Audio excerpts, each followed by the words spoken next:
रुला देने वाली कहानी, मोटिवेशनल स्टोरी। एक छोटे से गांव में एक गरीब परिवार रहता था।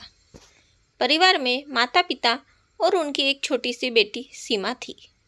सीमा बहुत ही सुंदर और समझदार लड़की थी।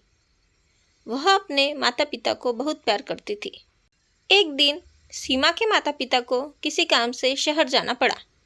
उन्होंने सीमा को अपने पड़ोसियों के पास छोड़ दिया।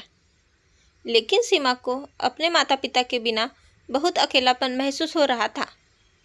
वह दिन भर उनके लिए रोती रहती थी। एक दिन सीमा की पड़ोसन उसे अपने साथ बाजार ले गई। बाजार में सीमा ने एक सुंदर गुड़िया देखी। उस गुड़िया को देखकर सीमा बहुत ही खुश हुई। उसने उस गुड़िया को खरीदने के लिए अपनी पड़ोसन से पैसे मांगे। पड़ोसन ने सीमा को गुड़िया नहीं खरीदने दी। उसने कहा कि गुड़िया बहुत महंगी है। सीमा बहुत ही निराश हो गई। वह गुड़िया को अपने हाथों में लेकर उसके साथ खेलने लगी। उसी समय एक महिला गुड़िया को देखकर रुक गई। उसने सीमा से गुड़िया के बारे में पूछा।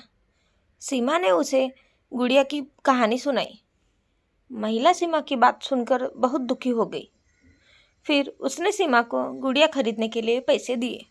सीमा बहुत ही खुश हो गई। उसके बाद उसने महिला को धन्यवाद किया।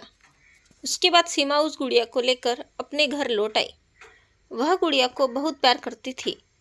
वह गुड़िया को अपने साथ लेकर सोती थी। एक दिन सीमा के माता पिता घर लौट आए। सीमा बहुत ही खुश हुई।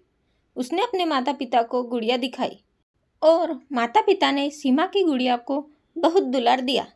सीमा की गुड़िया का नाम उसने सीमा ही रखा। वह गुड़िया को अपना सबसे अच्छा दोस्त मानती थी। सीमा और सीमा गुड़िया हमेशा एक साथ खेला करती थी। एक दिन सीमा के माता पिता को किसी काम से फिर से शहर जाना पड़ा। इस बार उन्होंने सीमा को अपने साथ ले लिया।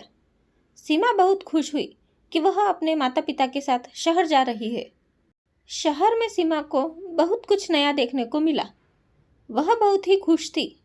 वह हर दिन अपने माता पिता के साथ शहर घूमने जाती थी। एक दिन सीमा और उसके माता पिता एक पार्क में गए। पार्क में सीमा ने एक छोटी सी झील देखी। वह झील को देखकर बहुत खुश हुई। उसने अपने माता पिता से झील में तैरने के लिए कहा। सीमा के माता पिता ने उसे झील में तैरने की अनुमति दी। अब तो सीमा बहुत खुश हो गई और वह झील में तैरने लगी। तभी अचानक सीमा का पैर फिसला और वह झील में गिर गई और वह डूबने लगी। उसके माता पिता उसे बचाने के लिए दौड़े, लेकिन तब तक बहुत देर हो चुकी थी। सीमा डूब गई थी और सीमा के माता पिता बहुत दुखी हुए। उन्होंने सीमा को बहुत खोजा पर सीमा नहीं मिली। सीमा की गुड़िया सीमा के शव के साथ थी। सीमा के माता पिता ने सीमा की गुड़िया को दफन कर दिया। वे गुड़िया को देखकर सीमा को याद करते थे। सीमा की गुड़िया आज भी उस पार्क में है। वह सीमा की यादों को संजोए हुए है। इस कहानी की सीख, सीमा की कहानी बहुत ही रुला देने वाली है। सीमा एक बहुत ही प्यारी और समझदार लड़की थी। उसकी मृत्यु से उसके माता पिता को बहुत दुख हुआ। सीमा की कहानी हमें यह सिखाती है कि जीवन बहुत ही अनमोल है, इसलिए हमें जीवन का हर पल जीना चाहिए। दोस्तों, आज की ये मोटिवेशनल स्टोरी आपको कैसे लगी, यह आप हमें कमेंट करके बता सकते हैं। हम ऐसे ही कहानियाँ आपके लिए लेकर आते रहेंगे। उम्मीद है यह कहानी आपके दिल को छू गई होगी। अगर आपको हमारी ये कहानी पसंद आए तो प्लीज़ हमारे चैनल को सब्सक्राइब, वीडियो को लाइक और शेयर ज़रूर करें। हमेशा की तरह पूरी कहानी पढ़ने के लिए आपको धन्यवाद।